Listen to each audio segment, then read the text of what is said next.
வலு சர்ப்பமானது தான் பூமியிலே தள்ளப்பட்டதை அறிந்து அந்த ஆண் பிள்ளையை பெற்ற ஸ்திரியை துன்பப்படுத்தினது.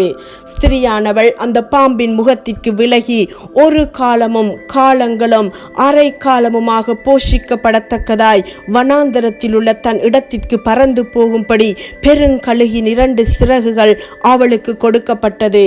அப்பொழுது அந்த ஸ்திரியை வெள்ளம் கொண்டு போகும்படிக்கு பாம்பானது தன் வாயிலிருந்து ஒரு நதி போன்ற வெள்ளத்தை அவளுக்கு பின்னாக ஊற்றிவிட்டது. பூமியானது ஸ்திரீக்கு உதவியாக தன் வாயை திறந்து வலு சர்ப்பம் தன் வாயிலிருந்து ஊற்றின வெள்ளத்தை விழுங்கினது.